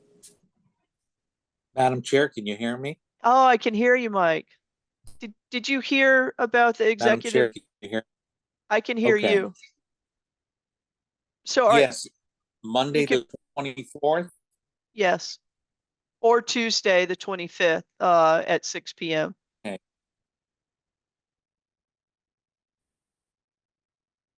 And are you available for either of those?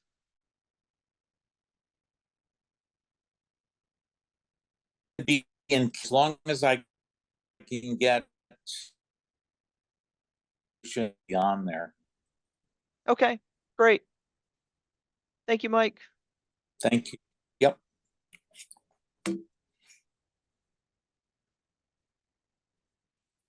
Okay, very good. Um,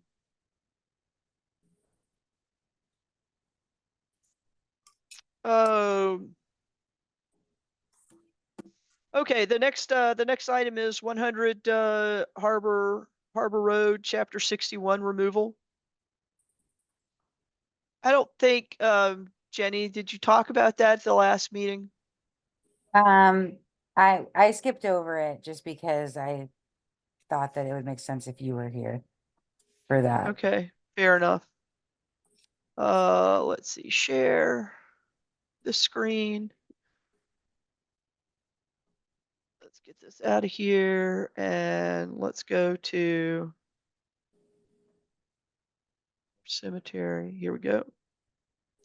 This is Townsend, just to orient everybody. I'm not sharing yet. Share.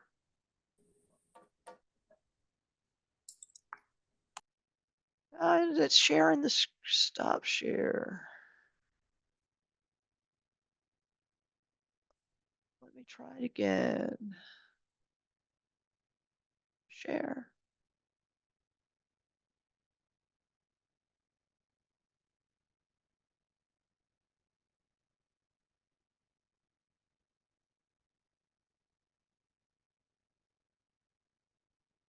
How strange is that?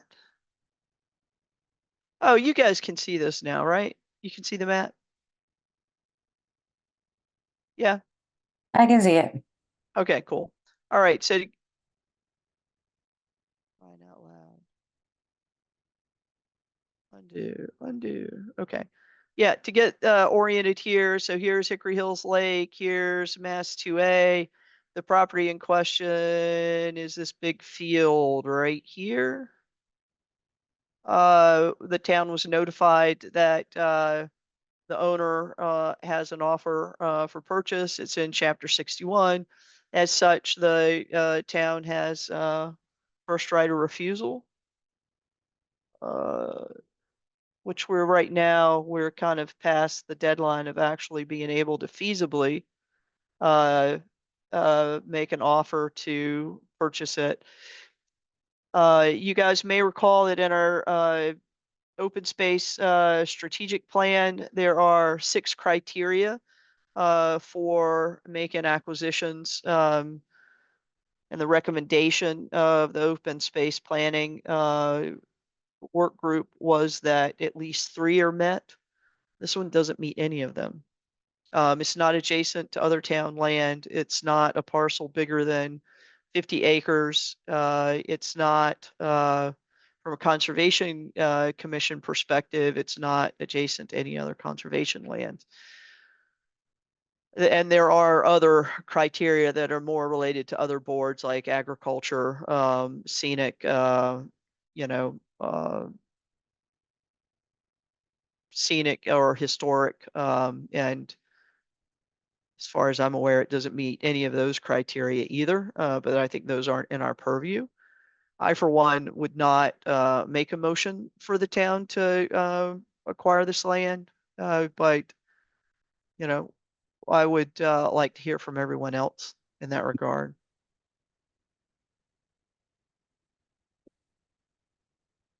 Jenny? I would also agree that we should pass on this for the reasons that you stated. Thank you, Jenny. Chris, what are your thoughts?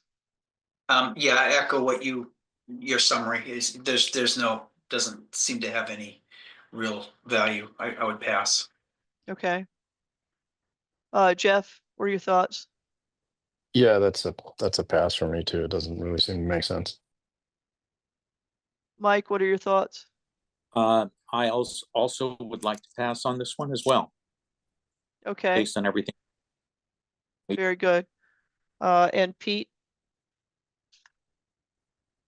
That's a lot to be asked on your first night here, but Well, no, that's a piece of property that I don't think has any particular value. I mean, the neighbor across the street might like us to take it, but I think that we can pass. yeah, it's a beautiful parcel. I think the Open Space Planning Commission was talking to Parks and the Agricultural Commission about whether they wanted to purchase it. I was not able to attend the last Open Space Planning meeting, so I don't know where those commissions and boards are with the recommendation. But it sounds like we're unanimous in not making a motion to purchase it. And with that, though, I don't think that we need a vote. If we were going to make a motion to purchase it, I would ask for a vote. But since we're declining, I don't think we need to do that. Any other questions or comments about that 100 Townsend Harbor? Okay, we'll move on. Chris, anything else about wildlands grants? Well, no, because a couple things that I learned, I think actually through you, is that it only applies to land that we don't already have. We haven't already acquired. And the other thing is there's no available grant at this point. There was one last summer, so we'd have to wait till it comes around again, and we'd have to have the timing right. If we were to come across a piece of land that we want to apply this this title to, or tag it as wildlands, it does have some restrictions, and we'd all have to discuss if it's worth getting a piece of land and applying that title to it, which is the long game for that piece of property. Would it eventually become old growth? That's what they want it to do, and that's limited. You can't create new trails, and there's just certain restrictions that come to it. So I think until those grants open up again, there's nothing really to do right at this point. Okay, very good. Should I take it off or just leave it there for tracking? I would leave it on for tracking. I'm going to keep an eye out to see when I hear that the grants are coming around again, and if it lines up with some land that we might be looking for at the town. I mean, you do get land. They throw money at it. So if we had a piece of land that was worth I don't know, $50,000 and they give us half, we only have to pay half of whatever land tract we're looking at. So we should definitely keep it in mind. So I'll keep an eye out for that grant. And when it has some movement, I'll bring it up. Okay, very good. Sophia, I would recommend that you move that to old business, for tracking, moving forward. Move it out of the new business section. Okay.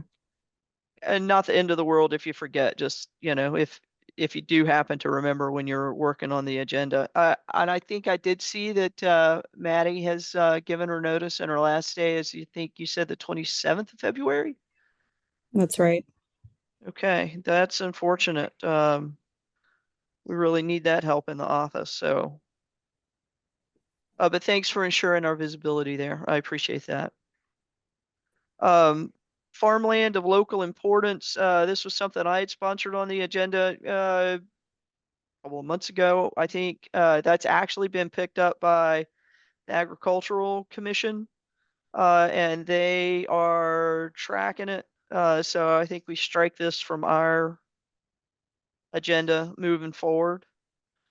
We only had it there on the off chance that the Agricultural Commission did not want to, pick it up and track it and make the decisions, but and I feel like it's appropriate for them to have it and track it.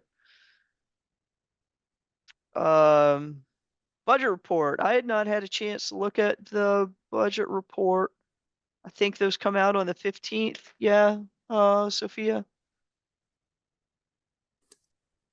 Yeah, it's in the SharePoint folder. Yep.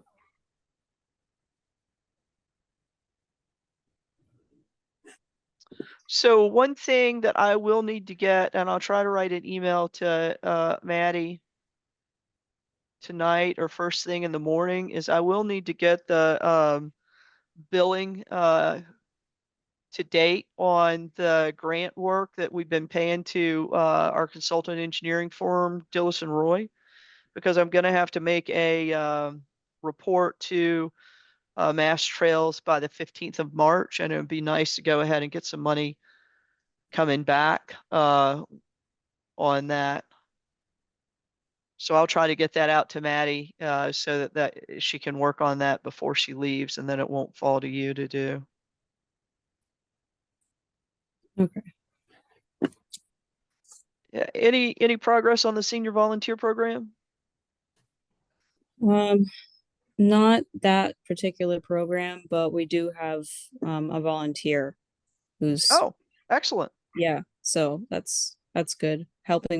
They should be helping with a lot of reorganization and filing within the office. Excellent. They've yet to start though, but hopefully soon. Yeah, that's excellent. Okay. Thanks for that update. Tree policy and tree data sheets. You had presented that 2 weeks ago. I don't know if you'd had an opportunity to talk about it the last time. Last time I was out, with the flu. I'm still hoarse, but I feel a lot better. Is that something that we need to, vote on using? I didn't have any questions or concern with the tree data sheets that you had presented, Sophia. Okay, I guess Y- my question is, does the commission feel that it's useful for them? I feel like it's useful. Um, That's good. Madam Chair, yes, Mike, I feel it's useful as well. very good. Is Sophia, is it useful in your workflow, or is it, extra overhead in your workflow?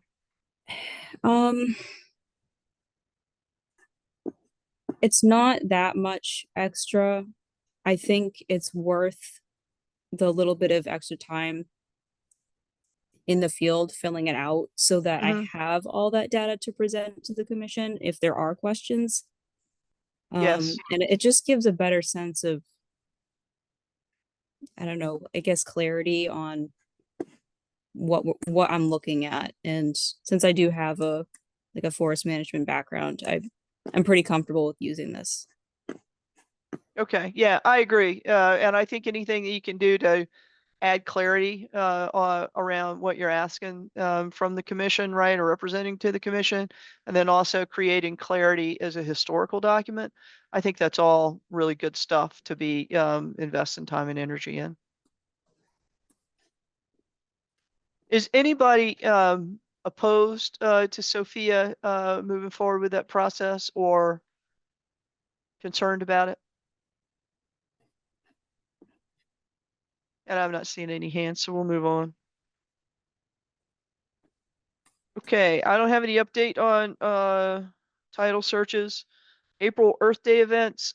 So we had, as a commission, talked about April Earth Days. I had said was thinking about doing that again. I reached out to the Parks Commission. They are not participating this year. We do have, like the pollinator habitat has reached out via Mike. They are interested in doing some participation. So we may do more limited Earth Day events than we have in the past. I'm grateful for help if anybody's willing to help me with this. And yeah, Chris, Yes, you're I'd on like, mute. yeah, I'd like to, Oh, you that would sign, be awesome. yeah.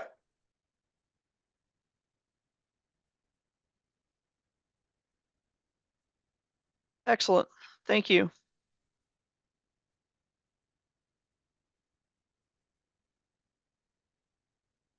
Jenny. I can help with administrative stuff if you need any help designing or Okay. anything. Then I'm probably having knee surgery a little bit before that, so I will be not walking around much at that time. Yeah, we're gonna have to get a stretcher to take you out on those sidewalks with us. Yeah. I'm starting to be able to walk again right now, so I should be able to do sidewalks until surgery. Then I gotta go down again. Okay. I'll do it Well, all again. we're not gonna get you out on any ice though. We're not making it worse. No ice. Yeah. Okay, well, good. I appreciate you volunteering as well.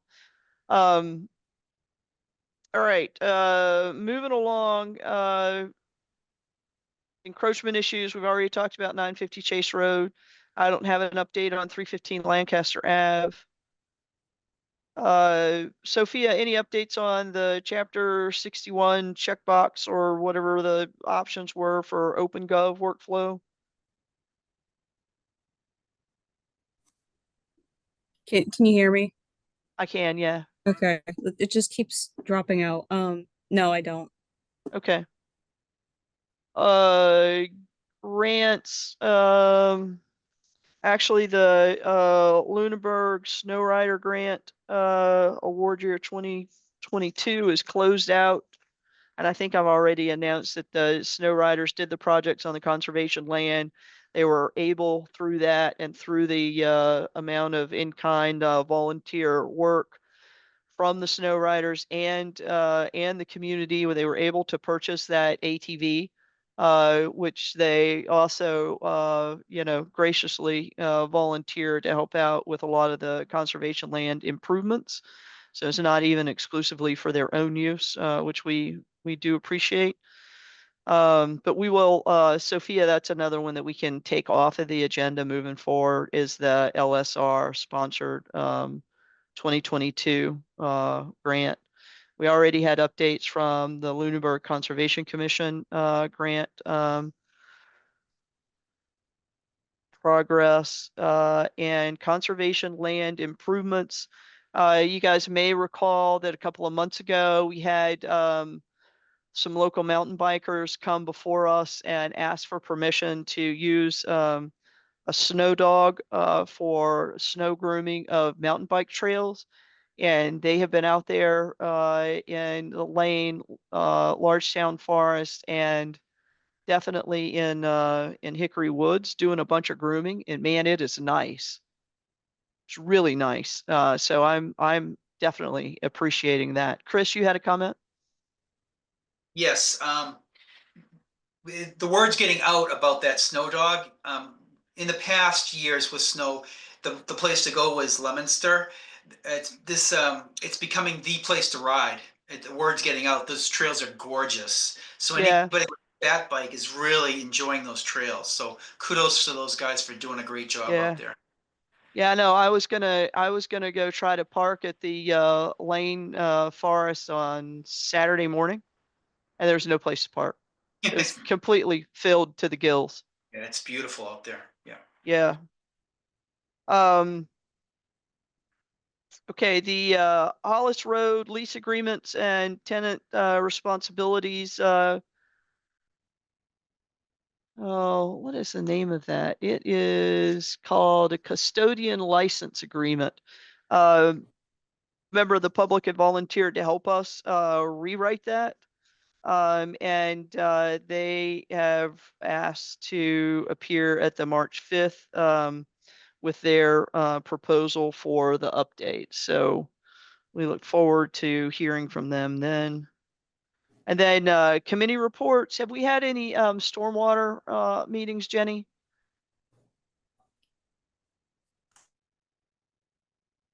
Jenny's on mute. There was one last month. There's no update for us from it, and then we have another one tomorrow. Okay. And then open space, we had a meeting last week. I was not able to attend. I was traveling. And actually I had asked previously if any commissioners would be willing to take over as our representative for open space. Chris, you had said you might be interested in that. Are you still interested in that? You're on mute. Yes. Does it always fall on the same day? And what day is that? They only meet once a month and it's usually a Wednesday. Okay. Yeah, I can do that. Okay, that's awesome. I'll notify Mike Toohill. He's great. And they, even though they only meet once a month, that's how often they could possibly meet. Most of the time, it's actually canceled just due to member availability and lack of having an agenda. There haven't been a lot of agenda topics. Mostly, it's things like this, 100 Townsend Harbor Road that come up, and they come up very few and far between. Okay. Okay, so maybe before we depart, and I maybe should have done this at the beginning of the meeting, but I didn't have the wherewithal to give Pete a heads up about it. Pete, do you want to just introduce yourself to the conservation commissioners? And you can also, I've been calling you Pete, but I thought you had said that's what you preferred, but you can set me straight in that regard as well. Yeah, I like Pete.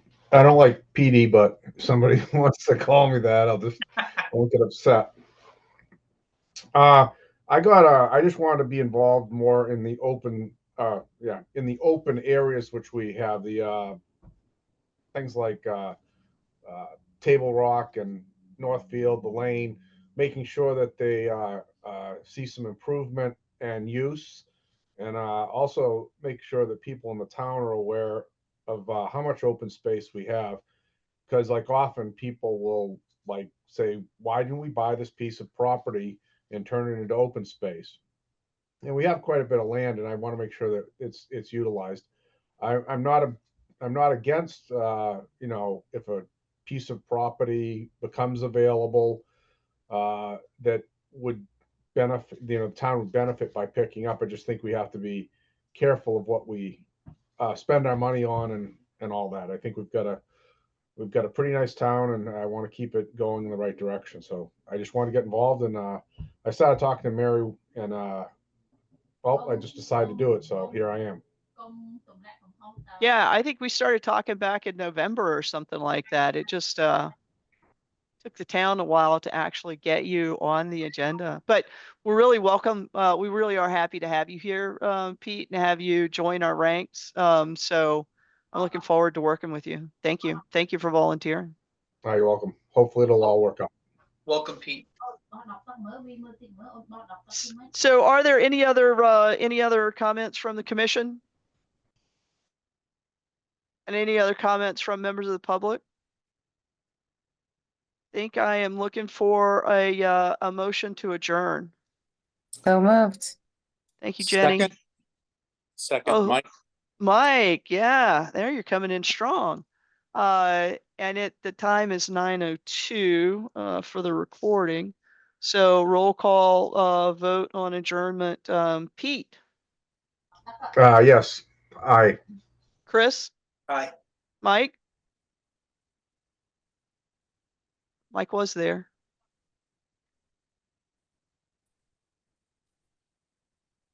We'll come back to Mike. Jeff, Aye. Jenny, Aye. I for myself. Mike, I. I heard an I. All right, everybody. Thank you. Good night. Good night. Have Good a night, great everybody. evening. I. Okay.